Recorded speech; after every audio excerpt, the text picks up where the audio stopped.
We reppin' the shine hard at 11 o'clock. Turn the channel 25. If you reppin', you hot. What you waiting for? Wanna get heard and shine? Call a number like, let me get on urban.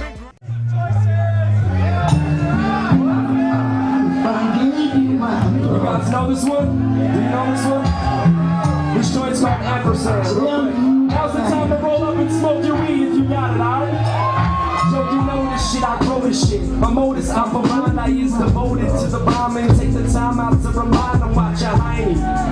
Lions high and striking silence. I am giant, intertwined with Iron Mike and Kobe Bryant. I am reaching new heights. Now that I'm defying science, I'll provide the higher slices. All depends how big my pie is, but I forgot the apricot.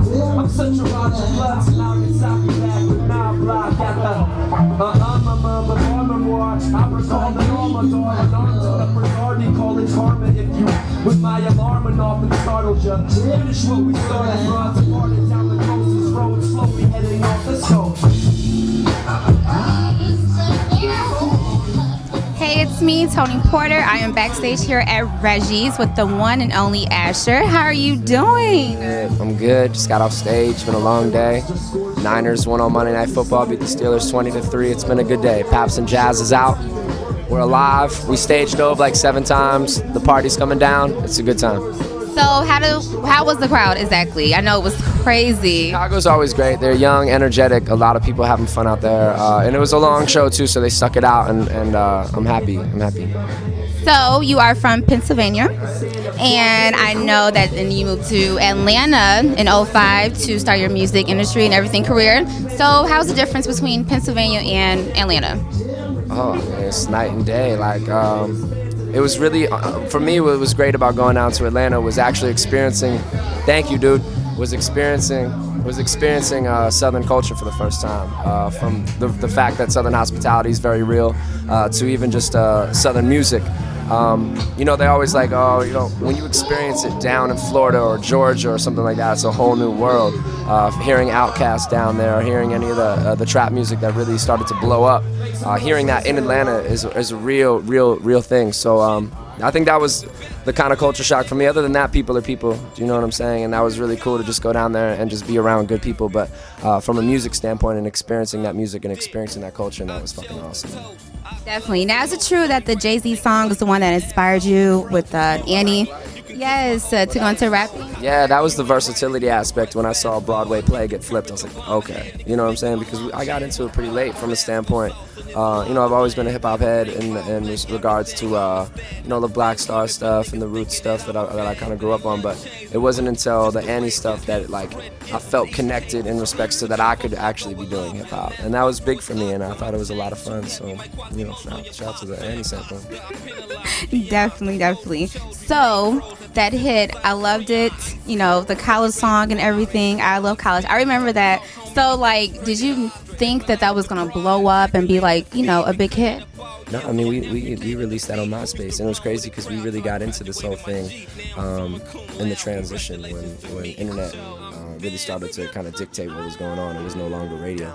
So when we did the MySpace and Olive College blew up, and then we were all over the place, it happened really fast. So the past few years have been really nice for me to kind of just make sense of it all and really sit down and be like, what do I want to accomplish? You know, so it's been pretty rad, and that has given me an awesome foundation. Yes, I love the song, love the video. Everyone loved it. You know, we're nominated MTV Awards twice for the song. Like, what inspires you though to do like the video? Definitely, you know, about college. Shit, just life. That's what I was going through at the time, and then we started to kind of just the same thing now, even with Grind and a couple of the other new records that everyone's about to hear, and Paps and Jazz. I mean, it's really just exactly what we're going through and putting it into song form. So, especially same shit with college. It was just like what we were going through at the time, and we got an opportunity to capture a moment, and we did that. Right. I know you made a song with Akon. So, how was that experience? The video was so different, by the way. I loved it. The comic feel. So, what was the, you know? Last Man Standing was on Madden, and it's going to be around. You'll see it floating. Thank you. Check that out. How about that? There we go. It's fine. Yeah, Last Man Standing was pretty amazing in regards to Khan and I have always been talking, because we were on SRC with Steve Rifkin together. still are. And Con, like, yo, we gotta do a joint, we gotta do a joint, we gotta do a joint. And when Oren, myself, and D.A. Wallach from Chester French, we made that joint, we're like, yo, Con will turn this into stadium status. So we sent it over to him, laced it, brought it back, got it on Madden, and it was just like real natural in regards to that. So, yo, shout out to Akon, man. That's that dude and I. Like, he was on this video of him hearing me for the first time in my yellow polo and like camo shorts and shit, and like, that's the dude, man. That's the dude. Who inspires you for like the video? Because it was very different. Oh, shout out to Luke Tadaldi, man. Luke Tadaldi, aka John Halloy. John Halloy is a beast, man, and he did the Gotta Get Up video as well, where we were very Big Lebowski-esque, and that was it. And he's a very forward thinker, and he wanted to do some cool stuff with Last Man Standing, and I'm always down to kind of do some weird stuff and some challenges, and you know, we took a day out of our lives to do something weird. I loved it. I loved the video, and everyone else did too. So exactly, which artist would you like to work with in the near future? I don't know. I mean, it's strange. I mean, I'm getting to work with some of the young cats, Hassani Quest and a couple other cats, Vic, and all these kids from Kids These Days, and that excites me more or less than anything else, because we get to usher in kind of a new generation of hip hop, and I think it's about damn time. Like, it's cool and all. Like, I obviously have an enormous amount of respect for the older generation, but like, at some point, our voices need to be heard, because it's our generation that's actually going to be able to try to change things and move forward. And we're all broke right now, you know what I'm saying? We're not rapping about how rich we are and, you know, whatever. And we have an opportunity to use hip-hop music as a medium that it's been for a really long time, and that's voicing how we feel instead of voicing, you know, some other nonsense. And I'm excited about the young cats, so we'll see. Obviously with Paps and Jazz, we have so many features on that. Philaday, man, who else?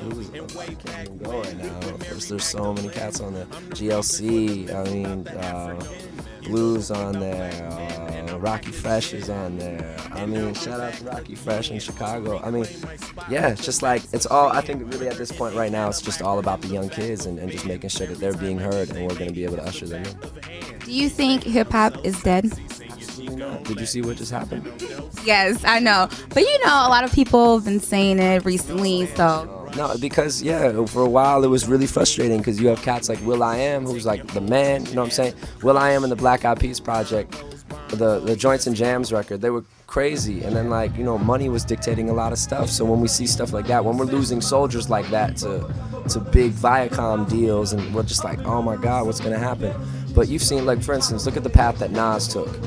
Nas went not underground, but he starts doing stuff with Damian Marley and real kind of like very concept-based music. Starts killing festivals this year, and now he's coming back out. I mean, Common just drops an album on the 20th on today, and like, that Sweet record is just stupid, you know what I'm saying? So like, it's very alive and well. I mean, you just have to look for it. You know, it's just the casual music listeners are going to turn on the radio and hear hip-hop, you know what I'm saying? But especially in Chicago, I think Chicago's a hub, and has always been a hub for hip-hop music, and I think you're going to start seeing that. I think 2012 is going to be a golden year, I really, really do. And who inspires you to become an artist? I don't know. I mean, that's a really tough question. As an artist, we tend to listen to things, and we take a culmination of a lot of different people. I mean, for instance, the Rhythm of the Saints Paul Simon album was an album to me that I heard and was just like, oh my God, this is an incredible album. And then I found out it was like his 10th album.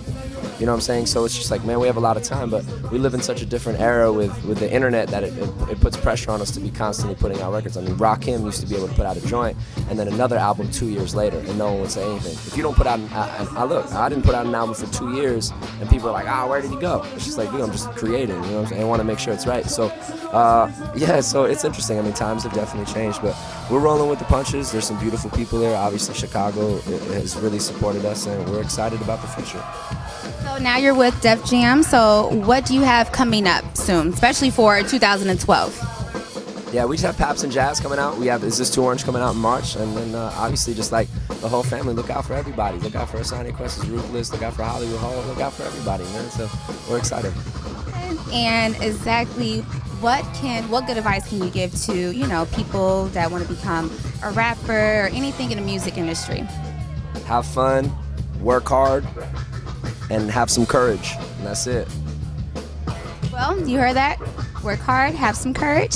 And we are here definitely at Reggie's backstage. And thank you so much for this interview. And where can people follow you? Facebook? Yeah, it's pretty simple. Just Asher Roth, ASHERROTH, no spaces, dashes. Asher Roth on Facebook, Asher Roth on Twitter, AsherRothMusic.com.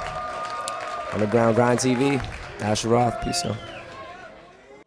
It's me, Tony, again. I'm here backstage at Reggie's with Urban Grind TV. Just wrapped up everything. The concert was great, so you definitely gonna love it. Oh my, kids these days. And of course, the interview and concert with Asher Roth. Stay tuned. Thanks so much.